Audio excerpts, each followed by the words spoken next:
નમસ્કાર, ન્યૂઝ 11 ગુજરાતમાં આપનું સ્વાગત છે. સુન્ની દાવત ઇસ્લામી તરફથી સમગ્ર કચ્છ જિલ્લામાં રમઝાન નિમિત્તે ગરીબ પરિવારોને રાશન કીટ વિતરણ. નમસ્કાર. સમગ્ર કચ્છ જિલ્લામાં પવિત્ર રમઝાન મુબારક મહિનાને ધ્યાનમાં રાખીને સુન્ની દાવતે ઇસ્લામી દ્વારા ગરીબ અને જરૂરિયાતમંદ પરિવારોને વિનામૂલ્યે રાશન કીટ વિતરણ કાર્યક્રમનું આયોજન કરવામાં આવ્યું હતું. સુન્ની દાવતે ઇસ્લામી કચ્છ દ્વારા જિલ્લાના વિવિધ વિસ્તારોમાં સહાય પહોંચાડવા માટે આ સેવા કાર્ય હાથ ધરાયું છે. હાલ પવિત્ર રમઝાન મહિનો ચાલી રહ્યો હોવાથી ગરીબ અને જરૂરિયાતમંદ પરિવારોને રોજા દરમિયાન ઘરગથ્થુ જરૂરિયાતો પૂરી કરવામાં સરળતા રહે તે હેતુથી આ અભિયાન સફળતાપૂર્વક અમલમાં મુકાયું. આ અભિયાનની આગેવાની કચ્છ પ્રમુખ હઝરત હાજી ઉસ્માન ગની હાજી અહેમદ, માજી સરપંચ ઇસાક હાસમ, કેરમ માસ્ટર અસલમભાઈ, અલ્તાફભાઈ, રમજુ ખલીફા, સોહેલભાઈ હાલેપોત્રા અને હુસૈની એકતા કમિટી પ્રમુખ લતીફભાઈ ખલીફા સાથે રહ્યા હતા. સુન્ની દાવતે ઇસ્લામીના જવાબદારો અને સ્વયંસેવકોએ ઉત્સાહપૂર્વક ભાગ લઈ કાર્યક્રમને સફળ બનાવ્યો. અભિયાન અંતર્ગત ગરીબ અને જરૂરિયાતમંદ પરિવારોને આવશ્યક ખાદ્ય સામગ્રીથી ભરેલી રમઝાન રાશન કિટ્સ વિતરણ કરવામાં આવી, જેથી તેઓ રમઝાન મહિને સુખરૂપે રોજા રાખી શકે અને તેમની ઘરેલું જરૂરિયાતો પૂર્ણ કરી શકે. સુન્ની દાવતે ઇસ્લામી દ્વારા વર્ષોથી માનવ સેવા, ગરીબોની મદદ અને સામાજિક કલ્યાણના અનેક કાર્યો સતત કરવામાં આવી રહ્યા છે. રમઝાન મહિને ભૂખ્યા અને જરૂરિયાતમંદોની સેવા કરવી એ ઇસ્લામની મહત્વપૂર્ણ શિક્ષા છે, જેના આધારે આ સેવા અભિયાન હાથ ધરવામાં આવ્યું છે. સ્થાનિક લોકો દ્વારા આ માનવતાભર્યા સેવા કાર્યની પ્રશંસા કરવામાં આવી અને સુન્ની દાવતે ઇસ્લામીના પ્રયાસોને આવકાર આપવામાં આવ્યો. Bureau report, news 11 Gujarat, Mundra, Kutch.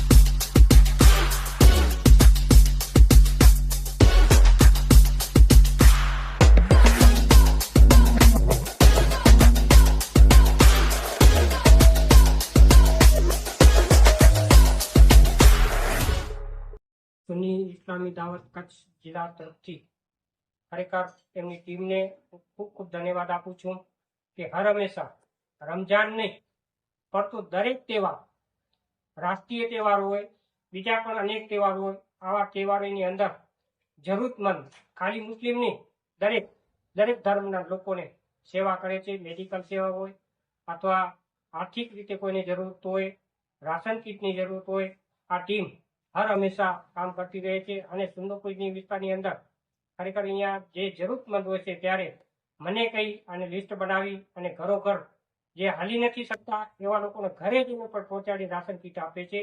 આ ટીમને ખૂબ ખૂબ ધન્યવાદ આપું છું. સુંદરપુર જમાતના એક હુસૈની કમિટીના પ્રમુખ તરીકે એમને હું ધન્યવાદ અને અભિનંદન આપું છું અને અલ્લાહ તાલા પાસે દુઆ કરું છું કે આવા અનેક કાર્ય કરતા રહે એવી દુઆ કરું છું. अस्सलाम वालेकुम वरहमतुल्लाहि वबरकातुहू। आज रोज जो है सुन्नी दावत इस्लामी की जानिब से नई सुंदरपुरी के अंदर जो है राशन किट रमज़ान तकसीम करने में आया है। प्यारे आका सल्लल्लाहु ताला अलैहि वसल्लम के प्यारे प्यारे दियों, आप लोगों से ये इल्तिजा की जाती है, ये गुजारिश की जाती है कि माह रमज़ान का महीना है, बरकत वाला महीना है, हिकमत वाला महीना है। इस महीने के अंदर जो है यानी कि ज़कात भी जो है मुसलमान की तरफ, हर मुसलमान मालदार पर जो है ज़कात जो फ़र्ज है, तो मालदार होने की बुनियाद पर जो है ज़कात निकाले और ज़कात निकाल कर जो है गरीबों में तकसीम करे, क्योंकि सबसे पहले जो है ज़कात देने में आती है वो सबसे पहले गरीबों का हक है, तो गरीबों को ही ज़कात जो है तकसीम करनी चाहिए। प्यारे आका सल्लल्लाहु ताला अलैहि वसल्लम के प्यारे प्यारे दीवानों, सुन्नी दावत इस्लामी की जानिब से जो है कई इदारे भी चल रहे हैं, कई स्कूल भी चल रहे हैं और कई हॉस्पिटल भी चल रहे हैं। तो माह रमज़ान मुबारक में सुन्नी दावत इस्लामी को ज़कात देकर जो है सवाब-ए-दार हासिल करें। अस्सलाम वालेकुम। आज माह रमजान हम लोग सुंदरपुरी गांधा में हैं, कलंजार जाएंगे। बहुत सारे गरीब लोग जो है उनको राशन किट, जतीम मिस्किन जो ज़कात के लायक है और गरीब लोग हैं, उन सब के लिए हम लोग आज राशन किट लेके आए थे। और माह रमजान मुबारक में हम लोग यही दुआ करते हैं और उसे भी करवाते हैं कि हमारे देश में, हमारे गुजरात में, हमारे कच्छ में अमन और शांति बरकरार रहे, भाईचारा और एकता हमेशा कायम रहे। बस हम ये चाहते हैं कि हमारा देश में अमन और शांति बरकरार रहे।